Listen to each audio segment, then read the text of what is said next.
Un millionnaire, mordu par un serpent venimeux au cœur de la forêt, s'effondra dans une solitude absolue, apparemment condamné à mourir sans que personne ne le sache. Mais à ce moment précis, une pauvre petite fille, ramassant seule du bois, surgit d'entre les arbres. Sans hésiter, elle s'agenouilla à ses côtés, pansa sa blessure avec un vieux morceau de tissu en lambeaux et mena son cheval à travers les bois enchevêtrés, cherchant désespérément de l'aide. 3 jours plus tard, l'homme suivit le seul indice qu'il possédait, le tissu délavé noué autour de sa jambe jusqu'à une cabane en bois battue par les intempéries, à l'orée d'un village oublié. Là, dans l'ombre feutrée du soir, les mots murmurés par la jeune fille le frappèrent comme un poignard en pleine poitrine: « Si je meurs ici, il n'y aura personne pour me ramener à la maison. » Edward Grayson resta d'abord muet, la voix rauque et rauque, le souffle court. Puis un rire bref, sec et glacial s'échappa de ses lèvres, résonnant faiblement dans l'air froid et vide. Autrefois salué comme l'investisseur le plus brillant du monde financier, Edward avait disparu de la scène publique après la mort tragique de sa femme bien-aimée et de sa fille unique. Replié sur lui-même et accablé de chagrin, il choisit de vivre reclus dans sa propriété de campagne, avec Storm, son dernier compagnon, un fidèle cheval comme seul témoin de son chagrin. Ce jour-là, le vent transperça les nombreuses couches de manteau qu'il portait, le faisant frissonner. Pourtant, il savait que ce froid n'était rien comparé au froid lancinant qui montait de sa jambe gauche, là où les crocs du serpent l'avaient frappé. Il tendit la main pour s'appuyer contre un arbre, mais sa main ne se referma que sur de la mousse glissante et humide, inutile et froide. Storm se tenait non loin, attaché et incapable de l'aider, reniflant avec anxiété, tirant sur les rênes avec ce qui semblait être du désespoir. Dans les grands yeux de l'animal se lisait quelque chose de trop humain, l'impuissance. 15 minutes plus tôt, tout semblait ordinaire. Edward avait quitté son manoir à l'aube, sans rien dire de plus qu'une phrase laconique à son assistant: « Je sors ». Personne ne le remettait en question. Ils étaient habitués à ses départs soudains, à ses disparitions silencieuses. Il en était ainsi depuis la mort de Grace, sa fille, la dernière personne à qui il avait parlé avec une affection sincère. Le sentier à travers la forêt était accidenté, le sol encore glissant de rosée matinale. Storm marchait d'un pas assuré, tandis qu'Edward gardait le silence, l'esprit perdu ailleurs, hanté par l'image de la longue table à manger de la maison, dressée avec 3 chaises, une pour lui, une pour sa femme et une pour Grace. Il ne restait plus que lui, et 2 sièges vides le fixaient comme des fantômes du passé. Il descendit de cheval en apercevant la clairière sous le saule, l'endroit où, l'année précédente, il avait dispersé les cendres de sa fille. L'arbre était maintenant nu, ses branches tendues comme les bras de quelqu'un qui implore de l'aide. C'est alors qu'il l'entendit, un sifflement, doux et rapide, fendant l'air comme une lame. Avant qu'il puisse réagir, un objet tranchant et électrique le frappa à la cheville. Une douleur fulgurante lui parcourut la jambe, suivie d'une chaleur brûlante qui se répandit comme une traînée de poudre. Il tituba, tenta de se tenir debout, mais sa force le trahit.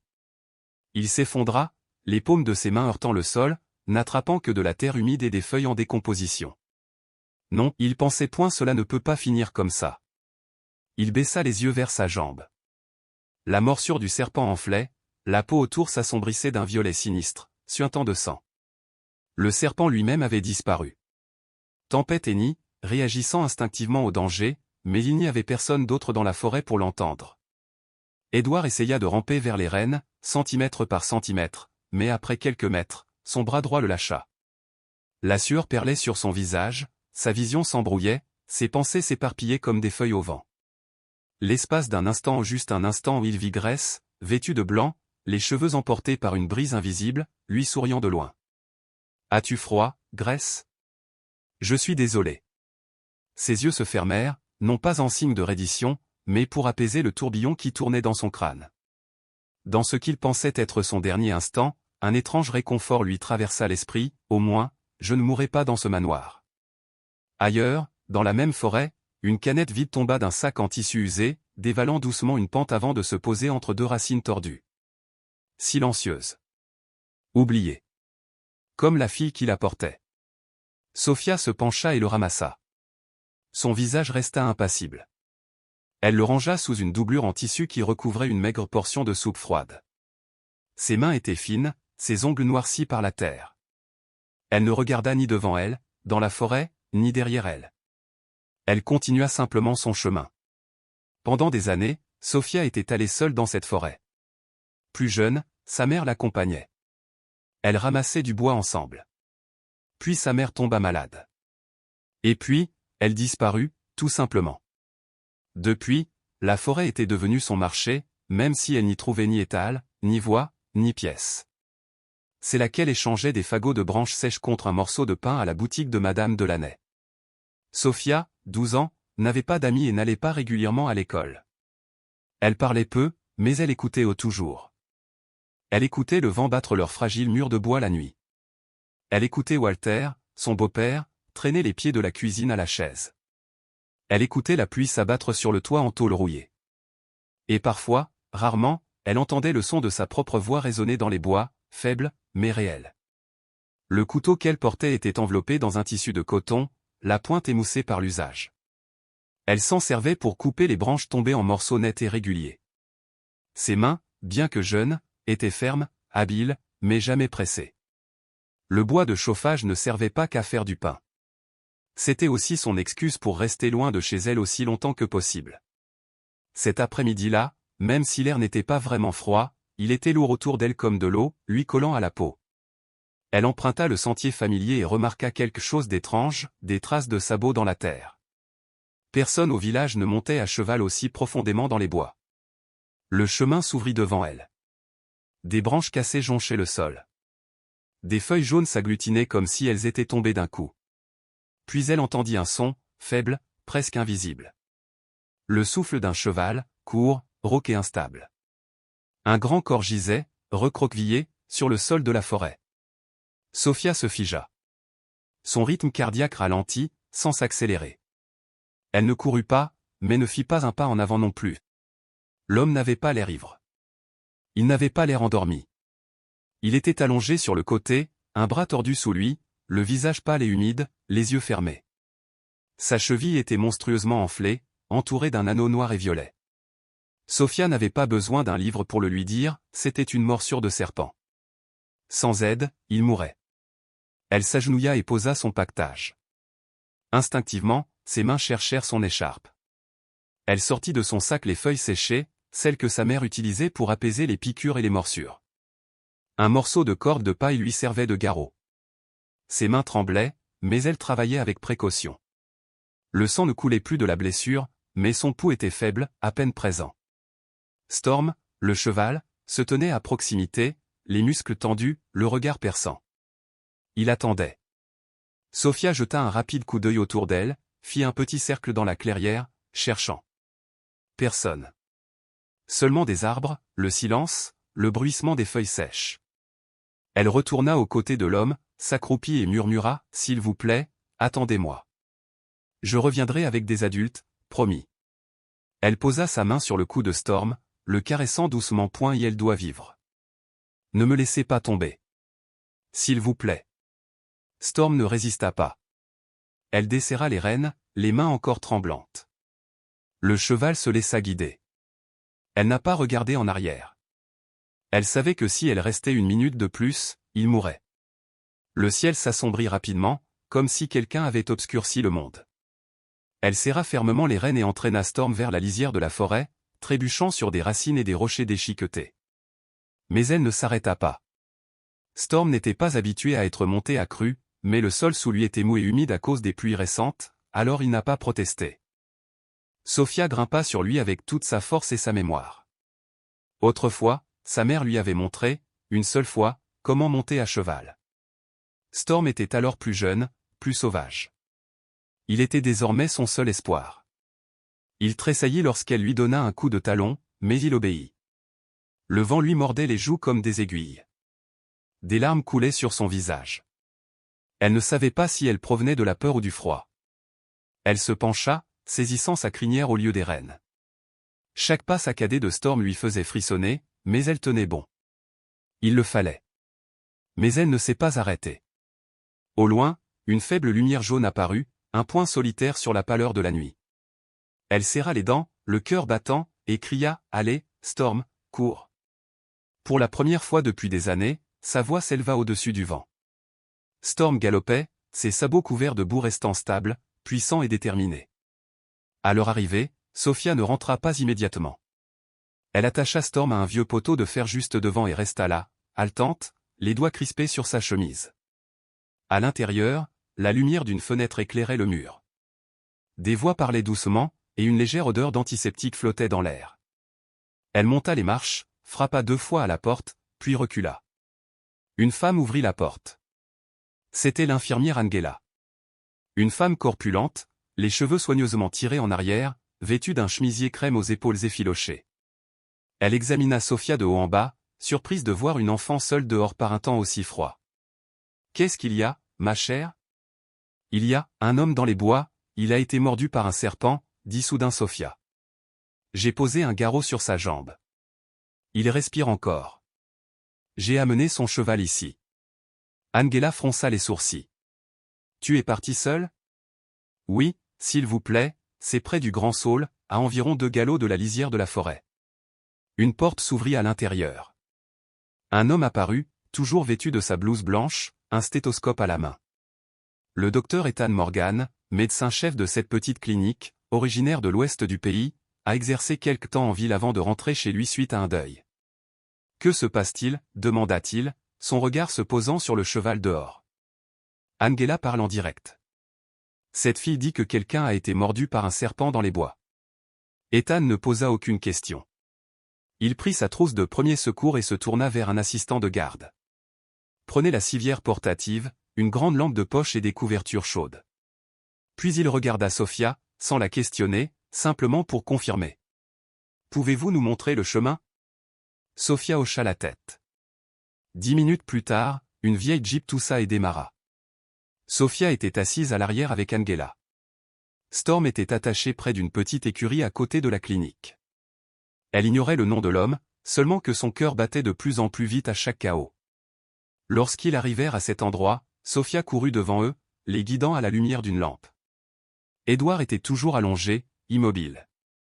Angela se pencha pour vérifier son pouls. « Il en a encore un » s'écria-t-elle. Ethan ne dit rien. Il s'agenouilla, posa le stéthoscope, coupa la vieille corde et la remplaça par une attelle médicale. Édouard fut placé sur le brancard, enveloppé dans des couvertures, et transporté jusqu'à la Jeep. Sophia le regarda une dernière fois. Son visage était pâle, mais sa respiration semblait un peu plus régulière. Angela posa doucement une main sur l'épaule de la jeune fille. « Tu l'as sauvée. » Elle secoua la tête.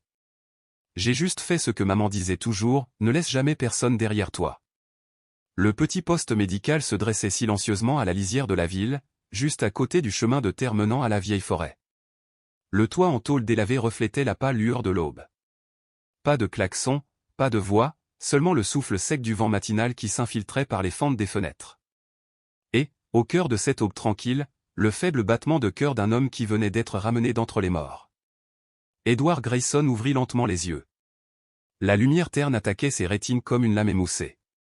Il gémit doucement, la douleur se propageant de sa main gauche à son épaule. Sa gorge était sèche, brûlante. Chaque sensation semblait déformée, lointaine, comme un rêve dont on ne s'est pas encore complètement réveillé. Au-dessus de lui, un plafond jauni, une enseigne lumineuse clignotait paresseusement. Dans un coin de la pièce, un radiateur électrique ronronnait, son bruit se mêlant au léger clic d'un stylo tapoté entre les doigts du docteur Ethan Morgan.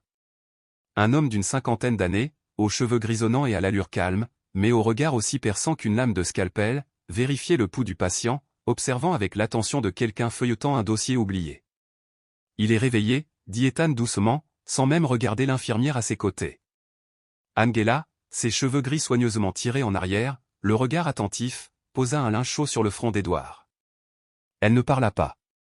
Elle inclina simplement la tête, observant, attentive. Édouard remua les lèvres. Le son qui en sortit était aussi léger qu'une feuille bruissant dans le vent. Ses yeux. Où sont-ils ? Angela fronça les sourcils. Qu'est-ce que vous avez dit ? Il ne répondit pas, fixa simplement le plafond, puis referma les yeux, tout son corps cédant à l'épuisement. Ethan a noté sur le dossier, a repris connaissance. Bon réflexe. A murmuré quelques mots. Un peu plus tard, une femme d'une 50aine d'années apparut à la porte de la clinique. Son visage était mince et sévère, ses cheveux gris bruns soigneusement attachés derrière sa tête. C'était Camilla Grayson, l'unique sœur d'Édouard. Elle traversa le couloir carrelé, ses talons bas résonnant comme des coups frappés à la porte du passé. Elle portait un manteau anthracite et un foulard gris pâle, le visage grave et ferme. Angela ouvrit la porte, observant la femme avec une attention prudente. Camilla parla doucement. « Je suis Camilla Grayson, la sœur d'Edward. J'ai reçu un appel du docteur Morgan. Je suis inscrite comme contact d'urgence. » Angela hocha la tête, son expression s'adoucissant. « Oui, entrez. Il a repris connaissance récemment. » La pièce sembla s'éclairer légèrement lorsque Camilla entra. Les yeux d'Edward étaient toujours fermés, mais ses cils battaient. Elle s'approcha du lit, baissant les yeux vers l'homme qui avait autrefois souri dans les pages de Forbes, maintenant étendu là, les cheveux blancs, la peau pâle, les yeux cernés. Camilla ne détourna pas le regard. Cela faisait 18 ans qu'ils ne s'étaient pas vus. Pas depuis la mort de leur mère. Edward n'était pas venu à l'enterrement. Il n'était jamais revenu. Il envoyait de l'argent, régulièrement, mais sans un mot. Camilla ne lui en voulait pas. Pourtant, une absence silencieuse avait toujours pesé sur son cœur. Ils ne s'étaient pas disputés. Chacun avait simplement choisi sa façon de vivre avec les souvenirs. L'un avait préféré oublier, l'autre se souvenir. Et, étrangement, cet accident était devenu un pont, tendu entre deux cœurs éloignés. « Comment va-t-il » demanda Camilla. « Stable pour l'instant » répondit Ethan, mais il faut le surveiller de près. La morsure de serpent était profonde, avec de légers signes de neurotoxicité. Heureusement, les premiers soins ont été bien administrés. Camilla avait l'air surprise. Qui a prodigué les premiers secours? Angela haussa les épaules. Une fille l'a amenée ici, à cheval. Elle n'a pas laissé son nom. Elle n'a rien demandé. Un enfant d'environ 12 ou 13 ans, calme. Très calme. Camilla fronça les sourcils. Est-ce elle qui l'a trouvée en premier? Ethan hocha la tête. Oui. La fille. Le silence retomba. Angela s'assit près du lit et essuya doucement le front d'Edward. En se relevant, elle remarqua que les coins des yeux de l'homme étaient humides. Étaient-ce de la sueur? Ou des larmes? Cette nuit-là, Edward délirait. Ses paroles étaient hachées, inachevées. S'il te plaît, ne pars pas. Attends. Ethan et Angela le surveillaient à tour de rôle. Camilla restait également assise en silence sur la chaise en bois, la main posée sur la sienne, glaciale. À l'aube, lorsqu'Edward rouvrit les yeux, il vit Camilla. Mais il ne prononça pas son nom. Il murmura, d'une voix à peine audible. La fille. Où est-elle? Camilla lui serra doucement la main. Quelle fille, Edward? Il leva les yeux vers le plafond, ses pupilles cherchant dans sa mémoire. Des yeux, très marrons, tristes, mais courageux. Elle m'a sauvé. Camilla se tourna vers Ethan. Quelqu'un sait qui c'est? Ethan secoua la tête. Je ne me souviens que de ses yeux. Petit, brun, intrépide. Elle me regardait comme si elle voulait m'empêcher de mourir. Il resta silencieux un instant, puis tendit à Camilla un petit objet enveloppé dans un sac en plastique. Nous avons trouvé ceci noué autour de son bras. Pour arrêter le saignement. Un morceau d'écharpe, déchiré, mais propre et serré. Camilla le prit. Le tissu était usé, effiloché, mais soigneusement plié, noué selon un motif étrange, presque fait main. Comme le travail de quelqu'un qui avait appris à coudre très jeune. Elle réfléchit un instant, puis se tourna vers Ethan. Puis-je le garder? Il hocha la tête. Le même après-midi, Camilla a visité 3 ateliers de couture de la ville, tenant le tissu à la main. Une couturière tournait la pièce entre ses doigts rugueux, les yeux plissés d'attention, examinant chaque couture. Du coton fin. Pas cher. Mais ce point, pas fait par un adulte. Il est petit, maladroit, mais soigné. Cette fille a dû apprendre à coudre à la maison. Elle leva les yeux vers Camilla et ajouta doucement. Ce nœud, je l'ai appris il y a 3 ans. Une fille est venue ici avec sa mère plusieurs fois. Sa mère était malade, très faible. Elle m'a demandé d'apprendre à sa fille à raccommoder des vêtements déchirés. Camilla se pencha légèrement plus près, sa voix basse et douce. Tu te souviens de son nom? De son numéro? Je ne l'ai jamais entendu dire un mot, murmura la couturière. Mais j'ai entendu sa mère l'appeler. Sophia. Ce nom, telle une vieille mélodie, résonna doucement dans l'esprit de Camilla. Elle sortit un petit carnet, l'écrivit soigneusement, puis demanda à nouveau, la voix pleine d'espoir. Savez-vous où il vivait?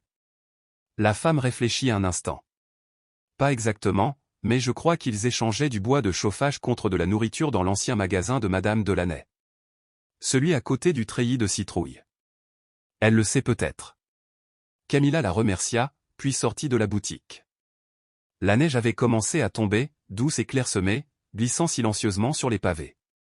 Dans sa poitrine, les pièces du puzzle se mettaient en place. Edward Grayson était enfin réveillé, pleinement conscient après 3 jours d'hospitalisation. Son corps était encore faible, mais les signes d'empoisonnement avaient été maîtrisés grâce à des médicaments administrés à temps et à une intervention soignée.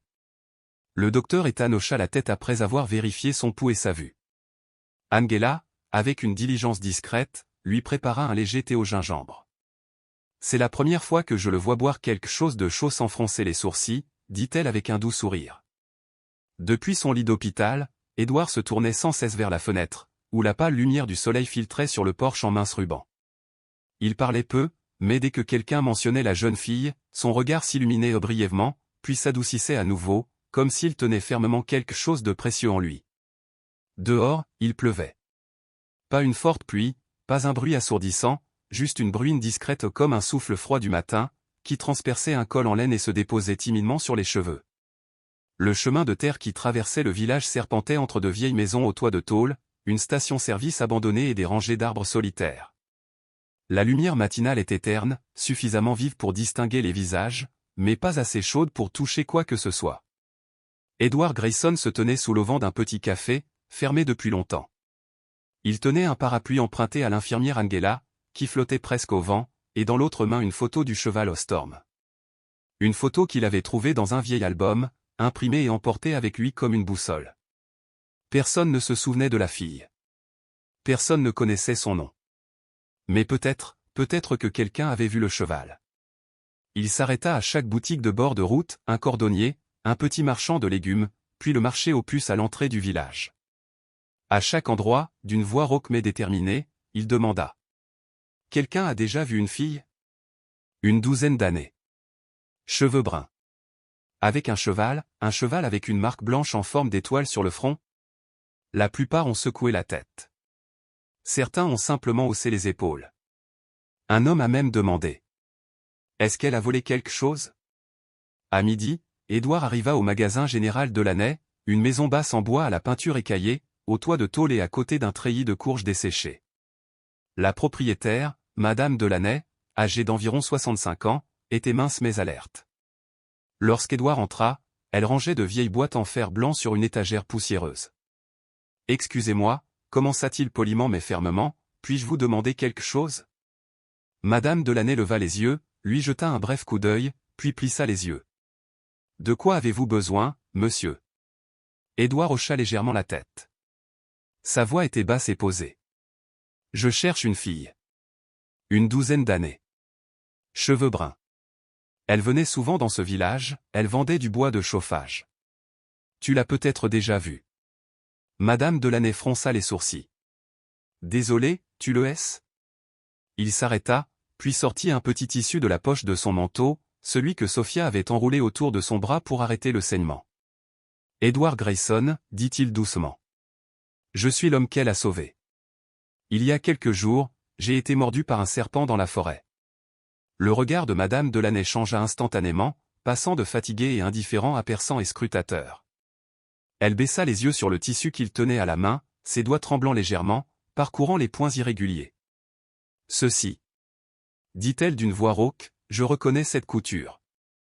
Cette fille est passée par ici une fois. Elle ne parlait pas beaucoup, mais échangeait toujours du bois contre du pain rassis. Poli. Yeux marron foncé, toujours à regarder les gens comme si elle avait peur qu'on lui pose des questions. » Edward serra plus fort le tissu. « Sais-tu où elle habite ?» Madame Delaney réfléchit un long moment, puis désigna la lisière du bois. « Peut-être de ce côté-là. Il y a quelques vieilles maisons près de la forêt. Elle revenait souvent après la pluie. Une fois, je lui ai donné un reste de petit pain, elle s'est inclinée et est partie sans un mot. » Edward ne dit rien de plus. Il remercia discrètement, puis quitta la boutique. Cet après-midi-là, il se dirigea vers la forêt, le chemin que Delaney lui avait indiqué. En chemin, il s'arrêta à une station-service abandonnée, où un vieil homme sirotait un café froid dans un gobelet en carton. Édouard demanda sans grand espoir, mais le visage de l'homme changea, comme s'il se souvenait de quelque chose de lointain. « Il y a une fille, dit-il lentement, qui passe souvent l'après-midi. Elle porte un grand sac en tissu entouré d'une ficelle rouge probablement pour transporter du bois. Elle ne dit jamais un mot. Mais elle s'arrête toujours pour se reposer près du réservoir d'eau.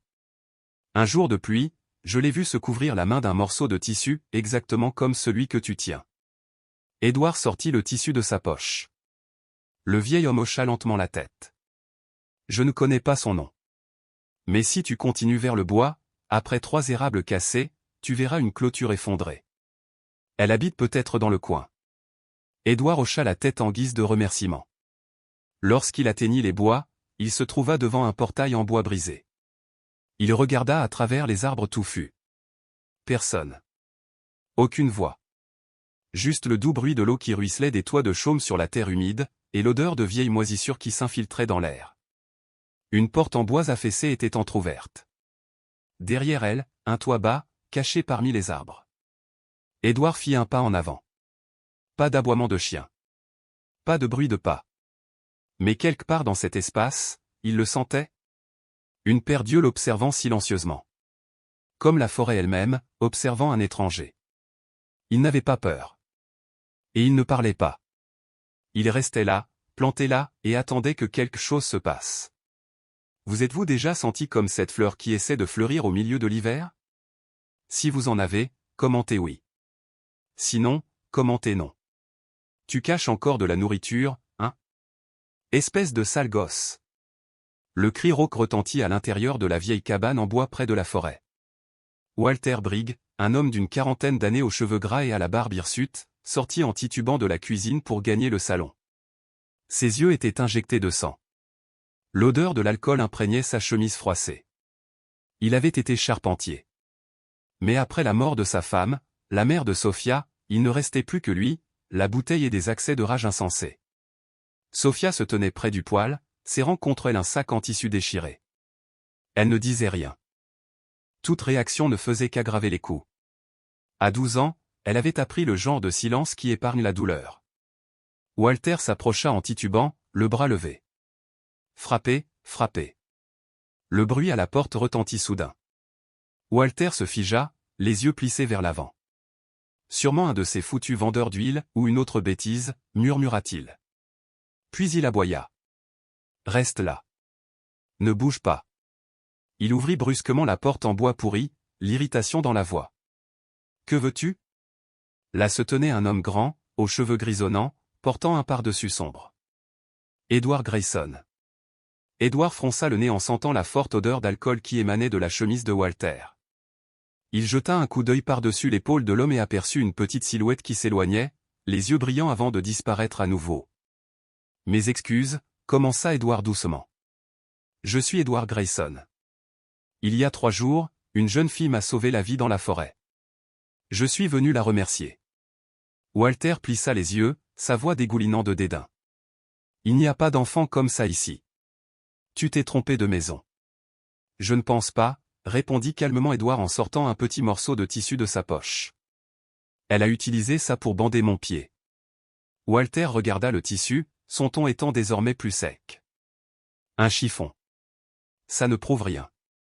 Tous les enfants de ce village sont pauvres et en haillons. » À l'intérieur, Sophia se pressa fermement contre le cadre de la porte.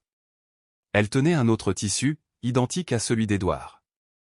Elle hésita, hésitante à avancer, mais quelque chose ou une poussée silencieuse et persistante venue du plus profond d'elle-même la poussa à avancer. Lentement, presque tremblante, elle entr'ouvrit la porte. « Monsieur, dit-elle d'une voix tremblante mais claire, c'était moi. » Edward se retourna. Son regard, dur un instant auparavant, s'adoucit en croisant le sien.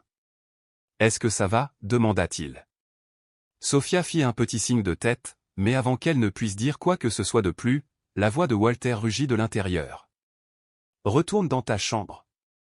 Je t'ai dit de ne pas parler aux inconnus. » Il se précipita en avant, la main tendue, prêt à claquer la porte. Mais Edward la rattrapa, la main ferme, le regard froid et fixe, non plus doux. Tu l'as frappé, n'est-ce pas? Walter retira son bras en grognant, ce ne sont pas tes affaires. Je m'en occupe, répondit Édouard d'une voix calme et résolue. Je peux aller voir la police si ça continue. Silence, siffla Walter, les dents serrées. Sors de chez moi. Édouard ne protesta pas. Il baissa simplement la tête, descendant lentement et lourdement l'escalier de bois grinçant, le poids de son cœur s'alourdissant dans ses jambes. La neige avait commencé à tomber, de délicats flocons se déposant sur les mèches argentées de ses cheveux. Il savait qu'il n'avait aucun droit où il n'était ni parent ni héritier. Juste un homme, assez chanceux pour être sauvé, qui tentait maintenant de sauver quelque chose de bien plus pur que la vie elle-même. Sa voix, pas forte mais inébranlable, résonnait à travers la cour. « Tu es très courageuse, dit-il. Si tu as besoin d'aide, ne reste pas silencieuse. » Alors qu'Édouard franchissait le portail en bois brisé, un bruissement se fit entendre derrière un buisson. Une petite tête apparut. Tom, un garçon de 12 ans du même village, s'avança. Il détournait le regard, mais sa voix était assurée. « Tu es venu chercher Sophia. Vas-tu l'aider » Édouard le regarda, non pas avec les yeux d'un homme riche, mais avec le regard de quelqu'un qui savait ce que signifiait tout perdre. « Je l'ai vu se faire frapper tellement de fois, a poursuivi Tom, mais personne ne l'a jamais aidé. » Édouard hocha la tête. « Oui, dit-il. Elle m'a sauvé la vie, et je ne peux pas la quitter maintenant, sachant ce qu'elle traverse. » Tom agrippa la manche d'Édouard, puis lança, « Je l'ai vu la frapper souvent. Tout le monde au village le sait, mais ils ne disent rien. » Il leva les yeux, la voix brisée. « Si tu ne fais rien maintenant, personne ne le fera jamais. » Édouard resta immobile, puis se pencha et posa une main douce sur l'épaule du garçon. « Tu es plus courageuse que la plupart des adultes, dit-il d'une voix calme et basse. Je te le promets, cette fois, ce sera différent. Mais pour que ça marche, j'ai besoin de quelqu'un comme toi, quelqu'un qui puisse l'aider à croire qu'elle n'est plus seule. » À l'intérieur de la cabine, Walter frappa la table de sa main. « C'est foutu curieux, » cracha-t-il.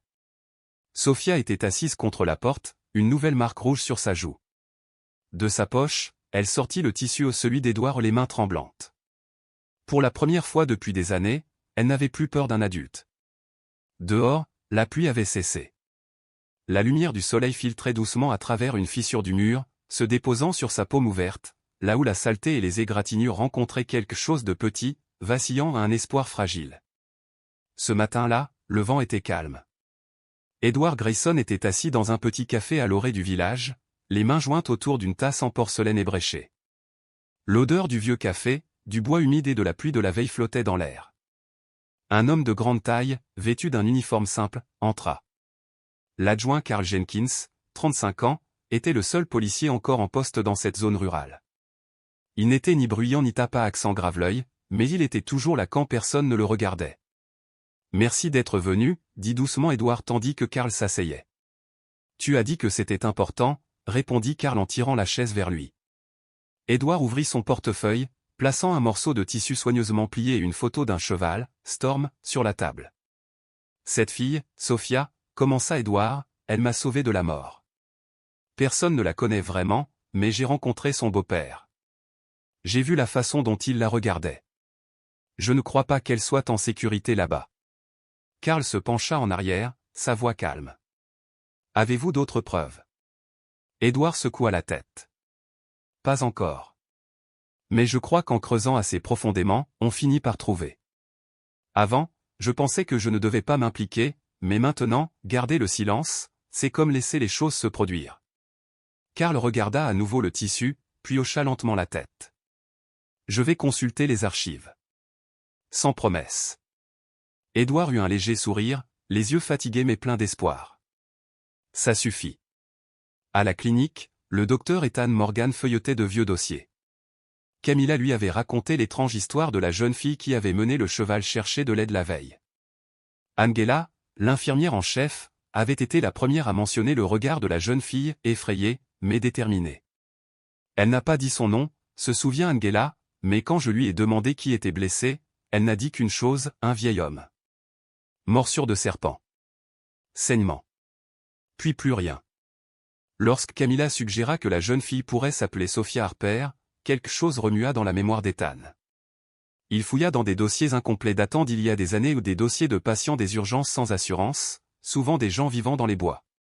Il s'est arrêté à une page. Nom de la patiente, Marianne Harper. Mère de Sophia. Date d'admission, il y a 7 ans.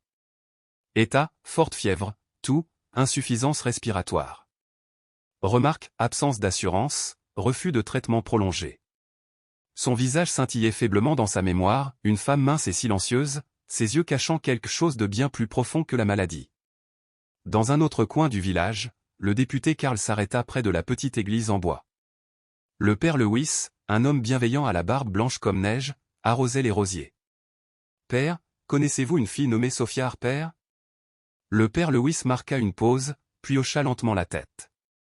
Elle s'assoit souvent au fond pendant la messe du dimanche matin. Elle ne demande jamais rien, mais laisse toujours une fleur sauvage sur l'autel. Karl en a pris note. Avez-vous déjà soupçonné qu'elle pourrait être maltraitée? Le père Lewis leva directement les yeux. Je ne l'ai pas vue, mais j'en doute. Les enfants ne se taisent pas autant, sauf si quelque chose autour d'eux les effraie. Cet après-midi-là, à la fin des cours, seuls quelques élèves s'attardèrent pour empiler les chaises. Mademoiselle Green rassemblait les copies corrigées lorsqu'elle entendit une légère toux derrière elle. Sophia intervint discrètement pour rendre un devoir en retard. Elle n'était pas présente régulièrement, mais rendait toujours ses travaux, souvent à des heures tardives comme celle-ci. « Merci », dit Mademoiselle Green, sur le point de se détourner. Mais elle se figea. Alors que Sophia se baissait pour ramasser un stylo tombé, sa manche glissa, révélant une légère ecchymose au poignet indéterminé, mais suffisante pour inquiéter quelqu'un qui avait élevé 3 enfants.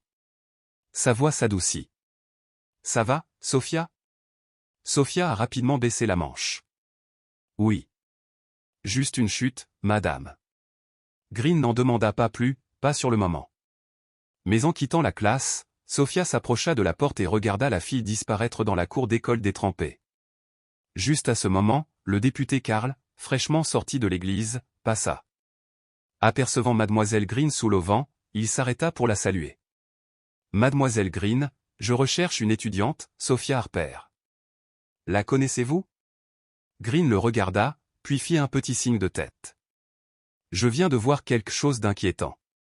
Venez à mon bureau. Il y a quelque chose que vous devriez voir. » Karl la suivit dans la salle des professeurs. Elle prit une photo sur son téléphone. L'ecchymose n'était pas nette, mais pour quelqu'un d'expérimenté en investigation, elle suffisait à en mesurer la gravité. « Je ne pense pas que M. Grayson ait eu tort, » a déclaré Green. La fille ne se plaint jamais, mais certaines blessures se passent de mots. Karl hocha la tête. « Merci. Vous êtes un maillon important dans tout cela. » Tard ce soir-là, l'adjoint Karl était assis seul dans le petit commissariat. Le dossier de la mère de Sophia était posé à côté d'une déclaration de Tom le garçon qui se rappelait clairement avoir vu Walter crier et même utiliser une ceinture pour frapper Sophia derrière la maison. Karl soupira en tapotant son stylo sur le bureau.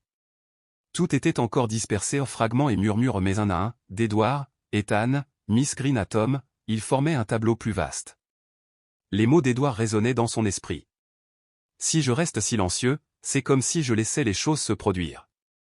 Dehors, la bruine était revenue. Mais à l'intérieur, une décision prenait forme discrète mais ferme comme un pont brisé lentement reconstruit par quelqu'un qui refuse de le laisser tel quel.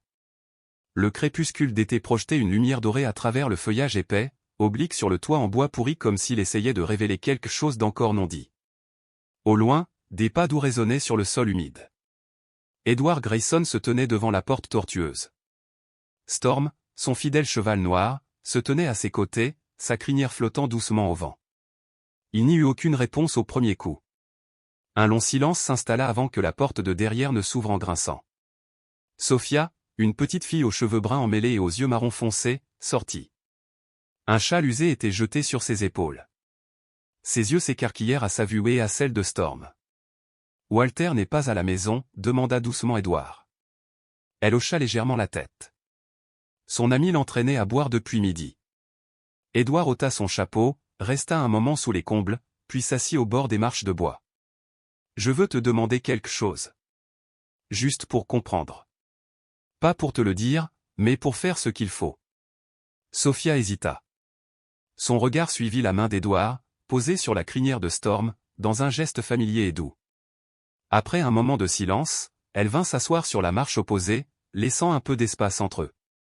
Personne ne m'a jamais posé cette question, murmura-t-elle en croisant les doigts, ses ongles encore imprégnés de terre après avoir aidé Camilla dans le jardin. Je ne sais même pas par où commencer. Mais peut-être que tout cela vient de ces nuits, où j'étais assise dans la cuisine obscure, à entendre des verres se briser, des portes claquer, Walter hurler. Elle baissa les yeux un instant. Certains soirs, quand il était ivre, il disait que j'étais une erreur. D'autres fois, il ne disait rien, fixait simplement un point invisible avant de frapper du poing sur la table. Je m'y suis habituée. Si je restais silencieuse, ça passerait. Elle inspira lentement, presque silencieusement, puis continua, les yeux fixés sur ses mains. Quand ma mère est tombée malade, j'ai supplié Walter de l'emmener dans un meilleur hôpital. Il a dit qu'il n'y avait pas d'argent, que ce n'était pas son problème. Alors je l'ai porté moi-même à la clinique. Ils lui ont donné du sirop contre la toux et nous ont renvoyés chez nous. Ils ont dit que la famille refusait le transfert. Elle leva les yeux pour la première fois et croisa le regard d'Édouard. Son regard n'était plus craintif, seulement calme et profond, comme un lac asséché par l'hiver. Elle est décédée 3 jours plus tard. Je pense que si, à ce moment-là, une seule personne, avait vraiment pris soin de nous, les choses auraient peut-être été différentes. Édouard serra la main sur son genou. Quel âge avais-tu ? Demanda-t-il doucement. 8 ans, monsieur, répondit-elle d'une voix à peine audible. Walter n'est pas mon père. C'était quelqu'un que ma mère aimait, quand elle était encore en bonne santé. Mais après sa mort, il n'est pas parti. Il s'est mis à boire. Ivre, il m'a traité de fardeau. Sobre, il n'a rien dit, il m'a regardé comme si je n'existais pas. Quelqu'un d'autre le sait ? Personne n'a jamais demandé. Un long silence s'ensuivit. Édouard la fixa longuement, puis reprit. Sais-tu pourquoi je suis venu ? À cause de la tempête ? Édouard secoua la tête. À cause de tes yeux. À la clinique. À mon réveil, la seule chose dont je me souvenais, c'était ce regard. Tremblant, mais ferme. Sophia baissa la tête. Elle n'était pas habituée à une telle gentillesse. Un bruissement derrière eux la fit sursauter. Elle tourna légèrement la tête. Greg, l'ami de Walter. Il a dit que s'il me revoyait un jour avec un cheval, il dirait à tout le monde que je le volais. Édouard fronça les sourcils. Qui est ce type ? Un de ses potes de beuverie. Il traîne près de la vieille station-service. Il me regarde, beaucoup. À ce moment-là, des pas précipités se sont approchés. Une silhouette a émergé sur le sentier. Grégoire. Il fixa Storm, puis Édouard, les yeux plissés. Ah. Je le savais. J'ai vu cette gamine filer avec ce cheval il y a quelques jours. Elle le volait, c'est ça ? Édouard se leva, son regard se durcissant. Ce cheval est à moi.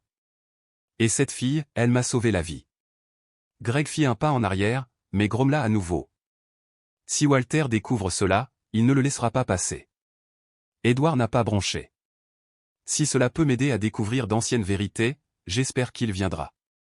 Greg grimaça, puis tourna les talons, laissant derrière lui une odeur âcre de tabac. Une fois parti, Édouard se rassit, puis s'adressa à Sophia d'une voix douce. « Est-ce qu'il t'a déjà frappé ?» Sophia ne répondit pas. Elle remonta simplement sa manche. Un bleu pâle marquait son poignet. Édouard ne la regarda pas longtemps. Il la fixa dans les yeux, toujours le même. Il ne demandait rien, ni pitié, ni peur, ni reproche. Seulement le silence. « Tu n'es pas obligé de vivre comme ça, dit-il. Tu as le droit de choisir une autre voie. Et si tu veux, je serai là. » Sophia ne dit rien. Le vent emporta un PAN de son manteau. Tempête, à côté d'elle, secoua sa crinière, mais ne bougea pas. Garde espoir, Sophia. Ne les laisse pas te faire croire que tu as tort, juste parce que tu es bien intentionné. Il marqua une pause, puis continua, plus lentement, en pesant chaque mot. S'il y a un procès, ils auront besoin d'une vraie voix. Quelqu'un qui a tout vu. Pas besoin de tout se souvenir, juste de dire la vérité. Parce que si votre voix n'est pas entendue, ils continueront de penser que les enfants comme vous n'ont pas besoin de protection. Sophia pinça les lèvres, les yeux fixés sur le sol. Je ne peux pas. Walter le saura. Il essaiera. Je sais que tu as peur, dit Édouard. Mais tu n'es pas seul. Il y aura des gens en moi, d'autres qui seront là. Elle secoua doucement la tête. Je ne peux pas. Je suis désolé. Édouard ne la força pas. Il se leva simplement en hochant lentement la tête. Je comprends. Mais si jamais tu changes d'avis, dis-le-moi. Un mot suffit. Cette nuit-là, le vent tourna brusquement. Il hurlait contre le toit fragile, tel un chagrin ancien. Sophia était recroquevillée sous le grenier, les mains encore tremblantes à cause du bleu frais sur son dos. Walter l'avait frappée. Sans raison. Juste parce qu'il avait vu le petit mot que Tom avait glissé sous la porte. S'il arrive quelque chose, cours jusqu'à la lisière de la forêt. Je t'attendrai là-bas. Et, comme toujours, Walter s'est mis en colère. Une bouteille cassée. Des coups. Des mains, des cris, des objets. Le silence d'une vie ratée. Quand tout se calma, Sophia ne pleura pas. Elle retint son souffle, puis ouvrit lentement la vieille fenêtre et se glissa dehors, tel un fantôme habitué à la fuite. L'air était humide. L'herbe collait à ses pieds. Tom fut le premier qu'elle vit. Il se tenait sous le grand chêne, à l'orée du bois. Il avait apporté un manteau et une miche de pain. « Tu ne peux pas y retourner, dit-il en voyant son épaule gonflée. Cette fois, le silence ne suffira pas. Sophia secoua la tête, toujours incertaine. Mais Tom la regarda droit dans les yeux. « Si tu ne parles pas, quelqu'un d'autre finira comme toi. Il faut que ça cesse. » À ce moment-là, une image de sa mère apparut à l'esprit de Sophia, un visage maigre, une voix brisée, mais toujours ce sourire quand elle racontait des histoires. Si quelqu'un l'avait défendue, peut-être qu'elle ne serait pas morte. Et peut-être que Sophia n'aurait pas vécu comme une ombre. À l'aube, Sophia marchait. Pour la première fois, elle n'avait ni bois ni couteau sur elle. Elle s'arrêta devant la maison en briques grises où vivait Édouard. Sa main frappa 3 fois, hésitante mais déterminée. Édouard ouvrit la porte. Son visage se figea un instant. « Sophie ?» Il s'écarta. Elle entra. Elle ne pleura pas. Elle le regarda simplement, puis dit lentement. « Je veux témoigner. Pas seulement pour moi. Pour ma mère. Pour mes enfants après moi. Je ne veux pas que quelqu'un reste silencieux comme elle, comme moi. » Il la serra dans ses bras. Pas fort. Juste assez pour lui faire comprendre qu'elle n'était plus seule. Sans attendre, Édouard appela le lieutenant Carl Jenkins. Sa voix était rauque mais ferme. « J'ai un témoin vivant. La fille veut parler. » Moins de 30 minutes plus tard, une voiture de police locale s'arrêta devant la maison. Le lieutenant Carl en sortit, salua Édouard d'un signe de tête, puis entra et s'assit en face de Sophia, son carnet posé avec une attention presque paternelle sur ses genoux. « Toi. » Sophia hocha la tête. « Je vais tout te dire. À propos de Walter. À propos de ma mère. À propos de ce qu'il a fait. L'interview. Comme. Je ne laisserai pas cela être enterré. Il a quitté le. Dans le même aile. Mais Carl ne le fait pas. Il se rend. Walter Brigg, vous êtes en état d'arrestation pour maltraitance d'enfants et pour avoir indirectement causé la mort d'une femme, Marianne Harper, en refusant de la soigner. Vous avez le droit de garder le silence. Walter tenta de protester, mais en vain. À son domicile, la police découvrit des objets concordant avec le récit de Sophia, une ceinture avec des cheveux emmêlés, un morceau de tissu déchiré caché sous le lit. Tout concordait. La nouvelle s'est répandue rapidement. Édouard n'attendit pas. Il alla voir un à ceux qui avaient été des témoins silencieux. La première était Madame Delaney, l'épicière du quartier. « Accepteriez-vous de témoigner que vous avez vu la fille vendre du bois, que vous avez remarqué les ecchymoses ?»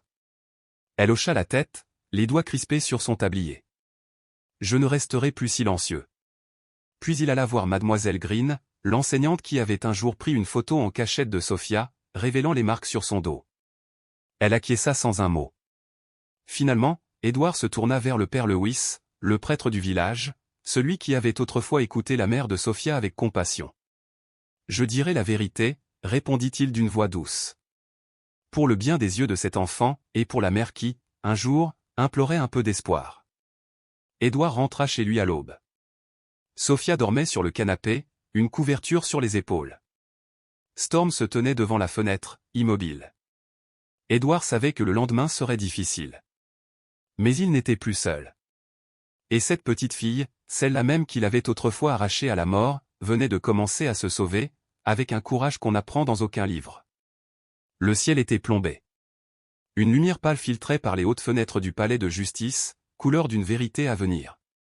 Les rangées de bancs en bois accueillaient silencieusement policiers, villageois et journalistes. Au centre, Walter Briggs était assis, menotté, le visage rouge, le regard fuyant, une lueur de rage encore perçante au fond de ses yeux. Le juge a doucement frappé le marteau. L'audience est ouverte. Le lieutenant Carl Jenkins fut le premier à se lever. Sa voix ferme trancha l'air comme une lame. Nous avons la déclaration de la victime, Sophia Harper. Un rapport médical du docteur Ethan Morgan indique que la patiente, Marianne Harper, était dans un état critique. Une hospitalisation d'urgence a été recommandée, mais refusée faute d'assurance. Un proche a signé le refus de transfert. Assise derrière Sophia, la sœur d'Édouard, Camilla, lui tenait la main, une paix silencieuse dans son geste. Carl continue. Nous disposons de photographies des blessures de l'enfant, prises par Mademoiselle Green, son institutrice. Nous avons également le témoignage de Madame Delaney, l'épicière, qui affirme avoir vu des ecchymoses à chaque visite de la fillette. Mademoiselle Green fut appelée à la barre. Elle ajusta ses lunettes, la voix légèrement tremblante, mais le regard d'une rectitude inébranlable. Je suis restée silencieuse trop longtemps. Mais un jour, en classe, il y avait cette petite fille, les mains tremblantes, les manches remontées jusqu'aux poignets, cachant des marques violettes. Je savais que je ne pouvais plus détourner le regard. J'ai pris des photos. J'ai prévenu l'école. Puis Tom Carter fut appelé. Un garçon aux cheveux en bataille s'avança, un bonnet en laine à la main. J'habite à côté. J'ai vu Walter la frapper. Pas une seule fois. Une fois avec une ceinture. Une autre fois avec un manche à balai. Ma mère disait qu'il avait laissé sa compagne se détériorer sans jamais appeler un médecin. 3 jours plus tard, elle mourait. Le silence s'abattit sur la salle d'audience. Walter serra les mâchoires, les yeux rivés au sol. Greg, son compagnon de beuverie, fut également convoqué. Il évitait tout regard. À ses côtés, Ruth, la commère du village, pâlit en voyant son nom sur la liste des témoins. Edward Grayson s'est levé, sans grand discours, sans élever la voix. Un jour, j'ai été mordu par un serpent venimeux. J'ai failli mourir dans la forêt. Si cet enfant ne m'avait pas trouvé, je ne serais pas là. Mais je suis ici aujourd'hui, non pas par gratitude, mais par justice. Si nous laissons faire, la faute retombera sur tous ceux qui ont gardé le silence. La salle entière retenait son souffle. Finalement, le juge a prononcé. Sophia Harper? Souhaitez-vous parler? Camilla lâcha doucement sa main. Sophia se leva. Mince. Petite. Mais sans trembler. Elle fixa Walter, celui qui l'avait réduite au silence si longtemps. Elle inspira. Expira. Un battement.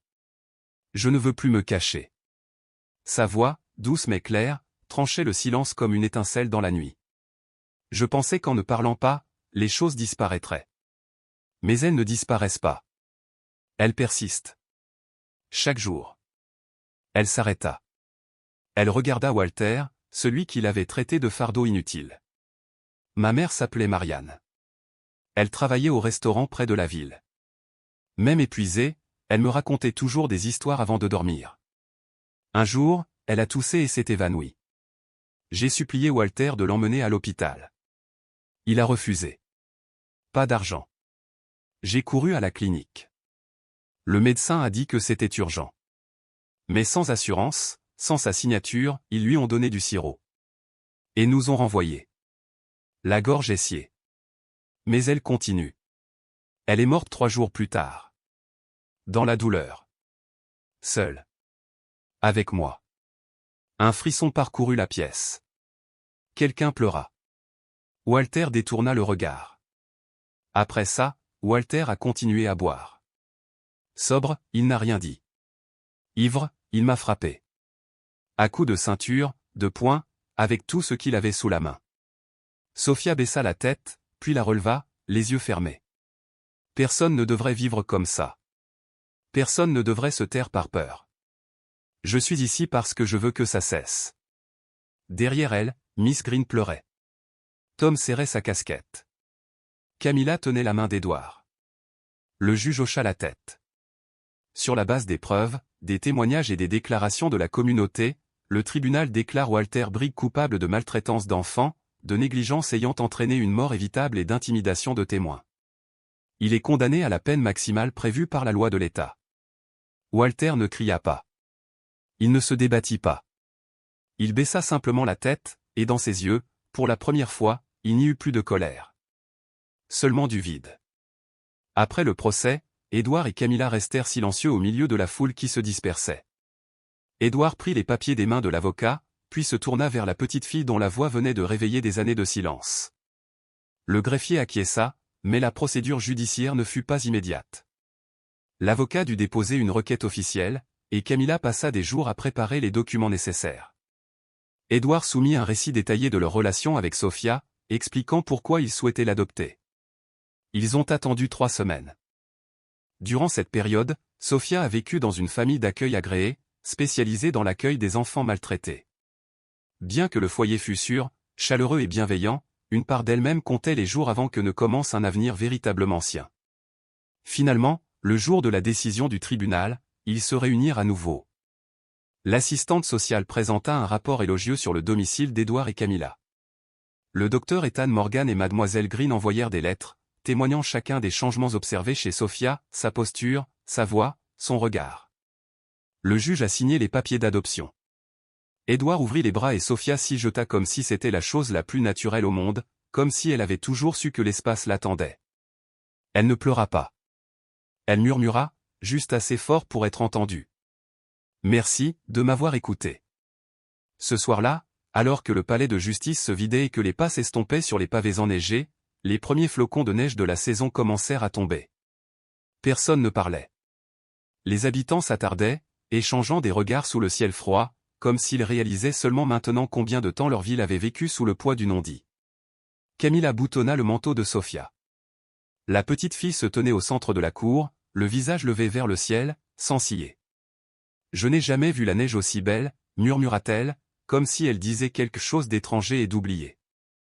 Edward s'avança et plaça doucement un nouveau chapeau en laine sur sa tête. « C'est magnifique, dit-il, parce que maintenant tu peux le voir en paix. » Ils ne rentrèrent pas directement chez eux. Edward avait une idée secrète, avant que ce chapitre ne se termine, Sophia devait elle-même tourner la dernière page. Il s'arrête. Le docteur Morgan et l'infirmière Angela attendaient. Angela tendit à Sophia une vieille boîte en bois, usée par le temps mais soigneusement conservée. À l'intérieur se trouvaient quelques affaires de sa mère restées dans les réserves de l'hôpital, une barrette à cheveux, de vieux reçus et une photo délavée de Marianne, souriante dans son tablier de café, à côté d'une cafetière. Sophie. Je pense qu'elle ne voudrait pas que je me souvienne d'elle avec des larmes. Angela ne put répondre. Elle se contenta de pleurer doucement.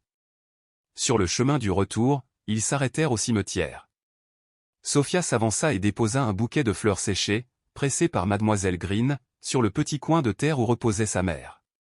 Elle n'a pas pleuré. Elle resta silencieuse pendant un long moment, comme si elle menait une conversation muette avec la seule personne qui avait autrefois essayé de la protéger avec des histoires au coucher et des mains douces. « Je suis prête, » murmura-t-elle en se tournant vers Edward. Pour commencer. Le ciel s'était assombri tôt. L'hiver, lui aussi, semblait prêt à tourner la page. Sur le chemin du retour, Edward ralentit la voiture près d'un magasin au bord de la route, les lumières brillant toujours dans le crépuscule. « Ça te dérangerait si je t'offrais un chocolat chaud ?» demanda-t-il doucement.